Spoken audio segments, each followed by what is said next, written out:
ଆଜିର ଏହି ଭିଡ଼ିଓରେ ଆମେ ଦେଖିବା ଯଦି ଆପଣଙ୍କର ଲେବର କାର୍ଡ଼ ଅଛି ତାହେଲେ କିପରି ଆପଣ ଲେବର କାର୍ଡ଼ ମାଧ୍ୟମରେ ମିଳୁଥିବା ସ୍କଲାରସିପ୍ ବା ଷ୍ଟାଇପେଣ୍ଡକୁ ଆପ୍ଲାଏ କରିପାରିବେ। ଆଜି ଏହି ଭିଡ଼ିଓରେ ଆପଣମାନଙ୍କୁ ଦେଖେଇବି। ତ ଚାଲନ୍ତୁ ଡେରି ନକରି ଆଜିର ଭିଡ଼ିଓକୁ ଷ୍ଟାର୍ଟ କରିବା ଓ ଦେଖିବା ଆପଣମାନଙ୍କର ଯଦି ଲେବର କାର୍ଡ଼ ଅଛି ତାହେଲେ ଆପଣ କିପରି ଆପ୍ଲାଏ କରିବେ, କ'ଣ ଡକୁମେଣ୍ଟ ଲାଗିବ, ସବୁକିଛି ଏହି ଭିଡ଼ିଓରେ ଆପଣମାନଙ୍କୁ ଦେଖେଇବି। ପ୍ରଥମେ ତ ଆପଣ କୌଣସି ଏକ ବ୍ରାଉଜରକୁ ଖୋଲିକି ଏଠାରେ ଷ୍ଟେଟ୍ ସ୍କଲାରସିପ୍ ଲେଖିକି ସର୍ଚ୍ଚ କରନ୍ତୁ। ତାପରେ ପ୍ରଥମରେ ଯେଉଁ ୱେବସାଇଟ୍ ଆସୁଛି ଏହାରି ଉପରେ କ୍ଲିକ୍ କରନ୍ତୁ। ଏହି ସ୍କଲାରସିପ୍କୁ କେଉଁମାନେ ଆପ୍ଲାଏ କରିବେ ପ୍ରଥମେ ତାହା ମୁଁ ଆପଣମାନଙ୍କୁ ଦେଖାଇ ଦେଉଛି। ଏଠାରେ ଭ୍ୟୁ ଡିଟେଲ୍ସ ସବୁ ଅଛି, ଏହାରି ଉପରେ କ୍ଲିକ୍ କରିବେ। ତାପରେ ଦେଖନ୍ତୁ ଆପଣ ଯଦି 10 କ୍ଲାସ୍ ହେଇଛନ୍ତି କରିପାରିବେ, +2 ହେଇଛନ୍ତି ଯଦି କରିପାରିବେ, +3 MA ଆପଣ ଏହିସବୁ ଯଦି କୋର୍ସ କରୁଛନ୍ତି ତାହେଲେ ଆପଣ ଏହି ସ୍କିମ୍କୁ ବା ଏହି ସ୍କଲାରସିପ୍କୁ ଆପ୍ଲାଏ କରିପାରିବେ। ଏହାପରେ ଆମେ ଦେଖିବା କାହାକୁ କେତେ ଟଙ୍କା ମିଳିବ। ଦେଖନ୍ତୁ ଏଠାରେ ଗାଇଡ଼ଲାଇନ୍ ଡକୁମେଣ୍ଟ ଯେଉଁ ଅଛି ଏହାରି ଉପରେ କ୍ଲିକ୍ କରିବେ। ତାପରେ ଏହି ପିଡ଼ିଏଫ୍କୁ ଆପଣ ଡାଉନଲୋଡ଼ କରିବେ, ଡାଉନଲୋଡ଼ କରିକି ଭ୍ୟୁ କରିବେ। ଯଦି 6 କ୍ଲାସ୍ରୁ 7 କ୍ଲାସ୍ ଭିତରେ ପଢ଼ୁଛନ୍ତି ଆଉ ଗାର୍ଲସ ହେଇଛନ୍ତି ତାହେଲେ ଆପଣଙ୍କୁ 2000 ଟଙ୍କା ବର୍ଷକୁ ମିଳିବ।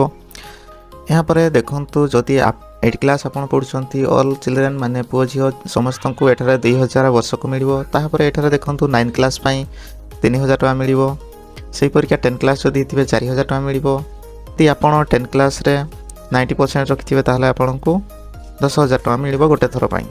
ତାପରେ ଆପଣ ଏଠାରେ BDCT ନର୍ସିଂ ଏହିସବୁ ଯଦି କୋର୍ସ କରୁଛନ୍ତି ତାହେଲେ ଆପଣଙ୍କୁ ଆନୁଆଲି 10000 ଟଙ୍କା ମିଳିବ।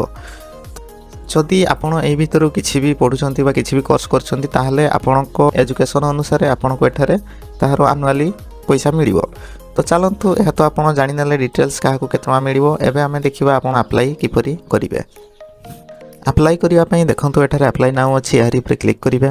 ତାପରେ ଯଦି ଆପଣ ଆଗରୁ ଷ୍ଟେଟ୍ ସ୍କଲାରସିପ୍ରେ କିଛି ବି ସ୍କଲାରସିପ୍ ଆପ୍ଲାଏ କରିଥିବେ ତାହେଲେ ଆପଣଙ୍କର ଏଠାରେ ଆଧାର ନମ୍ବର ଆଉ ତାହାର ପାସୱାର୍ଡ଼ ଦେଇକି ଆପଣ ଏହି ମ୍ୟାଥ୍ କ୍ୟାପ୍ଚାକୁ ସଲ୍ଭ କରିକି ଏଠାରେ ଏଣ୍ଟର କରିକି ଲଗ୍ଇନ୍ କରିକି ଆପଣ ଆପ୍ଲାଏ କରିପାରିବେ। ଯଦି ଆପଣ ପ୍ରଥମ ଥର ପାଇଁ ଆସିଛନ୍ତି ତାହେଲେ ରେଜିଷ୍ଟର ନାଉ ଏହାରି ଉପରେ କ୍ଲିକ୍ କରିବେ। ଏହାକୁ ଟିକ୍ କରିବେ, ପ୍ରୋସିଡ୍ ଉପରେ କ୍ଲିକ୍ କରିବେ। ଏଠାରେ ଆପଣଙ୍କର ଆଧାର ନମ୍ବରକୁ ଏଣ୍ଟର କରିବେ। ଆଧାର ନମ୍ବରକୁ ଏଣ୍ଟର କରିସାରିଲା ପରେ ଗେଟ୍ OTP ଉପରେ କ୍ଲିକ୍ କରିବେ। ତାପରେ ଆପଣଙ୍କ ଆଧାର ସହିତ ରେଜିଷ୍ଟର ଥିବ ମୋବାଇଲ ନମ୍ବରକୁ ଗୋଟେ OTP ଯିବ। ସେ OTPକୁ ଏଠାରେ ଏଣ୍ଟର କରିବେ। ଯଦି ଆପଣ ଜାଣିପାରୁନାହାନ୍ତି ଆପଣଙ୍କର ଆଧାର ସହିତ କେଉଁ ମୋବାଇଲ ନମ୍ବର ରେଜିଷ୍ଟର ଅଛି ତାହାର ଲାଷ୍ଟ 4ଟା ନମ୍ବର ଏଠାରେ ଶୋ କରିଦେଇଛି, ତ ଏହି ଫୋନ୍ ନମ୍ବରକୁ ଆପଣଙ୍କର OTP ଯାଇଥିବ। ତାପରେ ଏଠାରେ ଭେରିଫାଇ OTP ଉପରେ କ୍ଲିକ୍ କରିବେ। ଏଠାରେ ଆପଣଙ୍କର ମୋବାଇଲ ନମ୍ବରକୁ ଏଣ୍ଟର କରିବେ। ତାପରେ ଏଠାରେ ଅଲ୍ଟରନେଟିଭ୍ ମୋବାଇଲ ନମ୍ବର ପଚାରିଛି, ଯଦି ଆପଣଙ୍କର ଅଛି ତାହେଲେ ଦେଇଦିଅନ୍ତୁ, ନହେଲେ ଏହାକୁ ଏମିତି ବ୍ଲାଙ୍କ ଛାଡ଼ିପାରିବେ, କିଛି ଅସୁବିଧା ନାହିଁ। ତାପରେ ଏଠାରେ ଆପଣଙ୍କର ଇମେଲ୍ ଆଡ୍ରେସକୁ ଏଣ୍ଟର କରନ୍ତୁ। ଏଠାରେ ଗୋଟେ ପାସୱାର୍ଡ଼ ଏଣ୍ଟର କରିବେ। ଦେଖନ୍ତୁ ମୁଁ ପାସୱାର୍ଡ଼ର ଫର୍ମାଟ୍ ମଧ୍ୟ ଦେଇଦେଇଛି। ଏହି ହିସାବରେ ଆପଣଙ୍କ ଇଚ୍ଛା ଅନୁସାରେ ଗୋଟେ ପାସୱାର୍ଡ଼ ବନେଇବେ। ତାପରେ ରେଜିଷ୍ଟର ଉପରେ କ୍ଲିକ୍ କରନ୍ତୁ। କ୍ଲିକ୍ କରିସାରିଲା ପରେ ଦେଖନ୍ତୁ ଆପଣଙ୍କର ଏଠାରେ ରେଜିଷ୍ଟ୍ରେସନ୍ କମ୍ପ୍ଲିଟ୍ ହୋଇଯାଇଛି। ତାପରେ ଆପଣ ଗୋ ଟୁ ଲଗ୍ଇନ୍ ଉପରେ କ୍ଲିକ୍ କରିବେ। ଏଠାରେ ଆପଣଙ୍କର ଆଧାର ନମ୍ବରକୁ ଏଣ୍ଟର କରିବେ। ତାପରେ ଆପଣ ରେଜିଷ୍ଟ୍ରେସନ୍ ଟାଇମ୍ରେ ଯେଉଁ ପାସୱାର୍ଡ଼ ବନେଇଥିଲେ ସେ ପାସୱାର୍ଡ଼କୁ ଏଠାରେ ଏଣ୍ଟର କରିବେ। ଏହି ମ୍ୟାଥ୍ କ୍ୟାପ୍ଚାକୁ ସଲ୍ଭ କରିକି ଏଠାରେ ଏଣ୍ଟର କରିବେ, ଲଗ୍ଇନ୍ ଉପରେ କ୍ଲିକ୍ କରିବେ। ତାପରେ ଦେଖନ୍ତୁ ଲଗ୍ଇନ୍ କରିସାରିଲା ପରେ ଏମିତି କିଛି ଆସିଯିବ। ଏଠାରେ ଆପଣ ଆପ୍ଲାଏ ସ୍କଲାରସିପ୍ ଯେଉଁ ଅଛି ଏହାରି ଉପରେ କ୍ଲିକ୍ କରିବେ। ଏହାରି ଉପରେ କ୍ଲିକ୍ କରିସାରିଲା ପରେ ଏଠାରେ ଦେଖନ୍ତୁ 25-24 ଅଟୋମେଟିକ୍ ସିଲେକ୍ଟ ଥିବ। ଡିପାର୍ଟମେଣ୍ଟ ଯେଉଁ ଅଛି ଏଠାରେ ଆପଣ ଲେବର ଆଣ୍ଡ ESI ଡିପାର୍ଟମେଣ୍ଟ ଏହାକୁ ସିଲେକ୍ଟ କରିବେ। ତାପରେ ଏଠାରେ ଦେଖନ୍ତୁ ଯୋଜନାରେ ଯେଉଁ ସ୍କିମ୍ଟା ଆପଣ ନିର୍ମାଣ ଶ୍ରମିକ କଲ୍ୟାଣ ଯୋଜନା ଏହାକୁ ସିଲେକ୍ଟ କରିବେ। ତାପରେ ଏଠାରେ ଦେଖନ୍ତୁ ଆପଣଙ୍କର ଯେଉଁ କଲେଜରେ ଆପଣ ପଢ଼ୁଛନ୍ତି ତାହା ସାମ୍ସ ଅଣ୍ଡରରେ ଯାଉଛି କି ନନ୍ ସାମ୍ସ ଅଣ୍ଡରରେ ଯାଉଛି ଏଠାରେ ଆପଣଙ୍କୁ ଦେବା ପାଇଁ ପଡ଼ିବ। ଯଦି ଆପଣ ସାମ୍ସ କରୁଛନ୍ତି ତାହେଲେ ଏଠାରେ ପ୍ରଥମେ ଆପଣ ଆପଣଙ୍କର କୋର୍ସ ଟାଇପ୍କୁ ସିଲେକ୍ଟ କରିବେ। ଯଦି ଆପଣ +2 ତାହେଲେ +2 ଦେବେ, +3 ଯଦି +3 ଦେବେ। ଯଦି ଆପଣ BD ଫିଡ଼ି କିଛି କରୁଛନ୍ତି ତାହେଲେ ଏଗୁଡ଼ାକ ଦେଇପାରିବେ। ତ ଏଠାରେ ଦେଖନ୍ତୁ ମୁଁ +2କୁ ସିଲେକ୍ଟ କରିଦେଉଛି। କରିସାରିଲା ପରେ ଏଠାରେ ଆପଣଙ୍କୁ ବାରକୋଡ଼ ନମ୍ବର ମାଗିଛି, ଏଠାରେ ବାରକୋଡ଼ ନମ୍ବର ଦେବା ପାଇଁ ପଡ଼ିବ। ତ ବାରକୋଡ଼ ନମ୍ବର ଯେତେବେଳେ ଆପଣ ଅନଲାଇନ୍ରେ ଆପ୍ଲାଏ କରିଥିଲେ ଯେଉଁ କଲେଜ ପାଇଁ ଗୋଟେ ଫର୍ମ ବାହାରିଥିଲା କମନ୍ ଆପ୍ଲିକେସନ୍ ଫର୍ମ, ସେଇ ଫର୍ମରେ ଉପରେ ଯେଉଁ ବାରକୋଡ଼ ଗୋଟେ ଥାଏ ସେଇ ନମ୍ବର ଦେବା ପାଇଁ ପଡ଼ିବ, ନହେଲେ ଆପଣଙ୍କର ଇଣ୍ଟିମେସନ୍ ଲେଟରରେ ମଧ୍ୟ ସେ ନମ୍ବରଟା ଥିବ। ତ ଦେଖନ୍ତୁ ମୁଁ ଏଠାରେ ମଧ୍ୟ ଶୋ କରିଦେଇଛି, ଦେଖିକି ଜାଣିପାରିବେ। ତାପରେ ଦେଇସାରିଲା ପରେ ସାମ୍ସ ଡାଟା ଉପରେ କ୍ଲିକ୍ କରିବେ। ଯଦି ଆପଣ ନନ୍ ସାମ୍ କରୁଛନ୍ତି ତାହେଲେ ଆପଣଙ୍କୁ କିଛି ବି ଡାଟା ଦେବା ପାଇଁ ପଡ଼ିବନି। ଯଦି ଆପଣଙ୍କ ପାଖରେ ଇଣ୍ଟିମେସନ୍ ଲେଟର କିମ୍ବା CA ଫର୍ମ ଅଛି ତାହେଲେ ଏଠାରେ ସାମ୍ସ କରିକି ଦେଇପାରିବେ। ଯଦି ନାହିଁ ତାହେଲେ ନନ୍ ସାମ୍ସ କରିଦିଅନ୍ତୁ, କିଛି ଅସୁବିଧା ନାହିଁ। ତାପରେ ଏଠାରେ ଦେଖନ୍ତୁ ଫାଦର ନିର୍ମାଣ ଶ୍ରମିକ ID, ତ ଆପଣ ଏଠାରେ ଲେବର କାର୍ଡ଼ର ରେଜିଷ୍ଟ୍ରେସନ୍ ନମ୍ବର ଯେଉଁ ଥାଏ ସେଇ ନମ୍ବରକୁ ଏଠାରେ ଦେବା ପାଇଁ ପଡ଼ିବ। ଯଦି ବାପାର ଅଛି ତାହେଲେ ବାପାଙ୍କର ଦିଅନ୍ତୁ, ଯଦି ମାଆର ଅଛି ତାହେଲେ ମାଆଙ୍କର ଦିଅନ୍ତୁ, କିଛି ଅସୁବିଧା ନାହିଁ। ଯାହାର ହେଲେ ଗୋଟେ ଦେଇପାରିବେ। ପରେ ଏଠାରେ ଆପଣଙ୍କର लेबर कार्ड रेजिस्ट्रेशन नंबर को देदेवे तापर भेरीफाई उपर क्लिक करेंगे। भेरीफाई उपर क्लिक कर सारापर देखूँ एठारे आपणकर घर से लेबर कार्ड जिते जन भी बेनिफिशियरी थे जिते जन आप मेम्बर थे जार जार भी सेठार ना आड करेंगे से अनुसार आपंकर एठार लिस्ट देखी देखूँ जदि आपंकर ना एठार लिस्ट आसुनी आप लेबर कार्ड ऑफिस को जाकि सेठार आपंकर ना को आड करेंगे। जदि आपंकर ना ये भितर आसपर ना को सिलेक्ट करूँ से ऑटोमेटिक नहीं जीवो। तापर यह हो सारापर एठार बेसिक इनफॉरमेशन अच्छी एठार आपंकर ना आसी जाइथिबो। एठार आपण एसटी एससी ओबीसी जहाँ भी अच्छी आपंकर कैटेगरी को सिलेक्ट करेंगे। तापर एठार आपंकर जेंडर ऑटोमेटिक सिलेक्ट थी ना मेल फीमेल जहाँ भी आपंकर दे पारे। एठार रिलीजन आप हिंदू को सिलेक्ट करेंगे। एठार आपंकर फोटो को अपलोड करेंगे जार साइज मैक्सिमम 100 KB होता दरकार माने आप 100 KB भितर फोटोर साइज थी दरकार। जब 100 KB ऊपर होटार अपलोड हम ना। तापर एठार आपंकर डेट ऑफ बर्थ आसी एठार आधार नंबर आसी आधार नंबर उपर जो एठार एसपीडीपी जो डाटा अच्छी यार ऊपर क्लिक करेंगे। क्लिक कर सारापर एठार आपंकर डिटेल्स सब आसी जाइए टिक करेंगे एग्री उपर क्लिक करेंगे। तापर एठार आपंकर मोबाइल नंबर आसी जाइथिबो जदि आसीनी ताले एंटर कर परिबे। जदि अल्टरनेटिव आ मोबाइल नंबर अछि एठार आपनको देबा पई पड़िबो। तापर एठार आपंकर ईमेल एड्रेस मध्य शो करथिबो। एठार आपंकर बापा ना आसी जाइथिबो। एठार आपंकर मां ना को मैनुअली एंटर करंतु। तापर एठार मां ना को एंटर कर सारला परे एठार गार्डियन नेम पचाछि याको आपण चाहिले देई परिबे नहले याको एम्ति छाडी दियंतु किछि असुविधा नाही। तापर एठार फादर्स फोटो जो मागछि एठार आपन बापांको फोटो को अपलोड करिवे।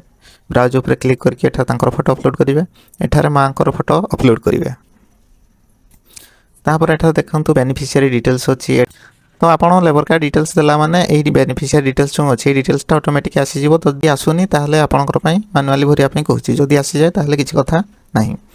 तापर एठार आपनकर एड्रेस इनफॉरमेशन रे आपनकर डिस्ट्रिक्ट सिलेक्ट करेंगे ब्लॉक तापर ग्राम पंचायत जीपी जो मागी एठार देबे विलेज सिलेक्ट करेंगे। एठार आपनकर पिन कोड को एंटर करेंगे। पिन कोड को दे सारापर एठार आपनकर एड्रेस को पुणी थे मैनुअली भरिया पड़ो जमीक कि आर्ट पोस्ट पीएस यही सब देपारे। सब डिटेल्स भरी सारापर एठार नेक्स्ट उपर क्लिक करेंगे। एठार आपनकर एकेडमिक इनफॉरमेशन देवाई पड़ो जहाँकि एजुकेशन डिटेल्स विषय रही है। एजुकेशन डिटेल्स आपको एठार देवाई पड़ो। तो प्रथम आपड़ जदि जूनियर लेवल रे अप्लाई कर माने 6 क्लास रु 10 क्लास भितर जदि अप्लाई कर ताहले जूनियर लेवल को सिलेक्ट करेंगे। आप सीनियर लेवल रे जदि अप्लाई करछंती जेमिति कि +2 कि +2 रे एभव ताहले सीनियर लेवल को सिलेक्ट करेंगे। कर सारा पर एठारे प्रथमे आपनकर 10 क्लास डिटेल्स देवाई पड़ो। कोर्स रे एक्स ऑटोमेटिक आछि। आपनकर बोर्ड को एठारे सिलेक्ट करनतु जेमिति ओडिशा बोर्ड तो ओडिशा बोर्ड मु सिलेक्ट करछि। तापर एठारे आपण 10 क्लास को मसिया रे पास आउट होइतिले ताहा एठारे सिलेक्ट करेंगे। आपनकर रोल नंबर को एंटर करेंगे। आपनकर सर्टिफिकेट रे देखंतु सब डिटेल्स थिबो तो एठारे आपनकर रोल नंबर को एंटर करेंगे। एंटर कर सारापर देखो एठार आप टोटाल मार्क आसी एठार आप रखी सिक्योर मार्क आसी परसेंटेज ऑटोमेटिक आसी। ब्राउज उपर क्लिक करके आपनकर 10 क्लास सर्टिफिकेट को एठार अपलोड करने पड़ो। तापर कर सारापर जदि आप +2 करछंती ताहले एठार आपनकर +2 डिटेल्स को देवाई पड़ो। +2 सिलेक्ट करेंगे। आपनकर बोर्ड देवे को मसिया पास आउट करछंती ताहा देवे रोल नंबर एंटर करेंगे ऑटोमेटिक आपनकर मार्क आसी जीवो। एठार आपनकर +2 रो सर्टिफिकेट को अपलोड करने पड़ो। जदि सेहीपरि आप +3 करछंती ताहले एठार प्लस आइकन उपर क्लिक करेंगे। पुणी थोड़े एठार आपनकर एजुकेशन डिटेल्स आ गोटे घर खोली जीवो सेठार आपण +3 डिटेल्स दे पारिबे। जेहेतु मु आज जार अप्लाई करछि से खाली 10 क्लास रो डिटेल्स ता पाखर अछि से +2 फर्स्ट ईयर तो सेति पय मु +2 डिटेल्स एठारे दोनी खाली 10 क्लास डिटेल्स दे दोछि। तापर एठारे आपनकु आपनकर कॉलेज डिटेल्स देबा पय पड़िबो माने वर्तमान आपण जो कॉलेज रे एडमिशन करिसंती ताहार एठारे डिटेल्स देबा पय पड़िबो। जेमिति कि से कॉलेज आपन को डिस्ट्रिक्ट रे जाउची ताहाको सिलेक्ट करिवे। पर एठारे ब्लॉक को सिलेक्ट करिवे। एठारे से कॉलेज ना को आपन सिलेक्ट करिवे। तापर एठारे नेचर ऑफ कोर्स अछि। एठारे जनरल कि सेल्फ फाइनेंसिंग अछि ताहा देबे।